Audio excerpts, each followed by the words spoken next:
book today. Me and Duck are going to read this book called Not Quite Narwhal. I picked this one for Duck because the little character reminds me of her, because it's cute and tiny and adorable. Are you ready, Duck? She's going to fall asleep, I think. Maybe.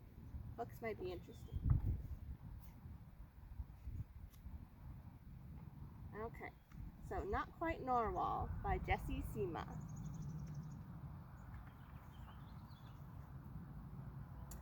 Kelp was born deep in the ocean.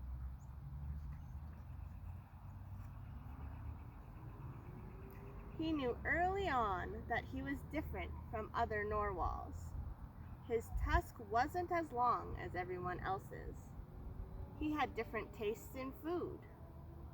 And he wasn't a very good swimmer. You a good swimmer, Duck? He's Duck.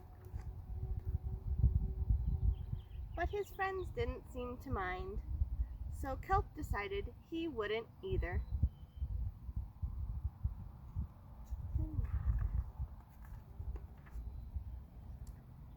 That is, until he was swept away by a strong current. I wish I were a better swimmer. Kelp found himself at the surface, closer to land than he had ever been before. High up on a cliff, he spotted a mysterious, sparkling creature. It looked familiar. It looked like Kelp.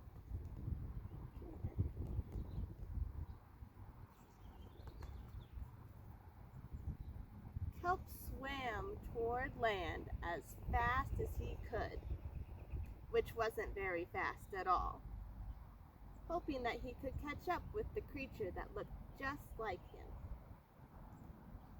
When he finally reached the shore, Kelp felt a little bit anxious. He had never left the ocean. He was nervous about walking for the first time, but the land creatures made it look so easy.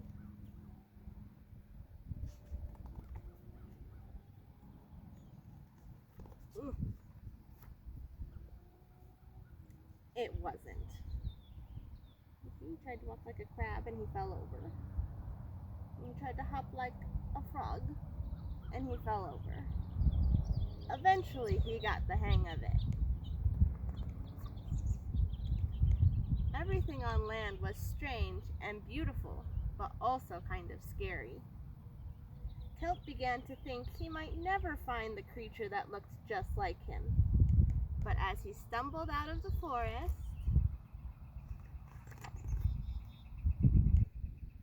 land narwhals.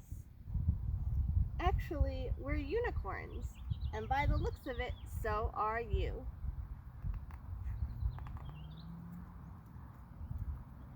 Kelp had never heard of unicorns before. They taught him all sorts of new things about his tusk. We call them horns, and they make little rainbows.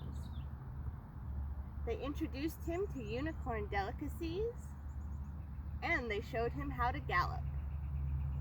There was no doubt that Kelp was, in fact, a unicorn. He was having so much fun that he didn't want to leave.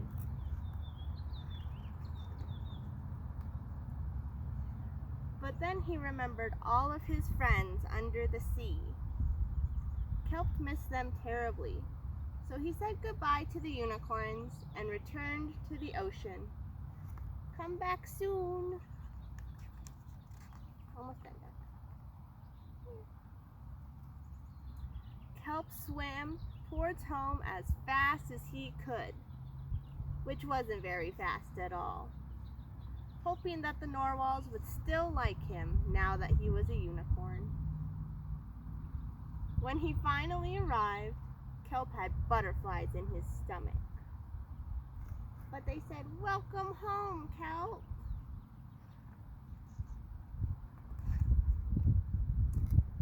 Kelp took a deep breath and told his friends the news. It turns out I'm not a narwhal. Of course you aren't. I'm a unicorn. We all knew that. They took it quite well.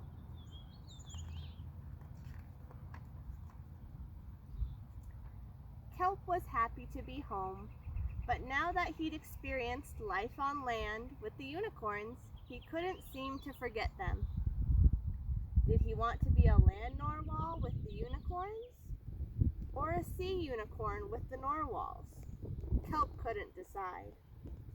But then he realized that maybe, just maybe,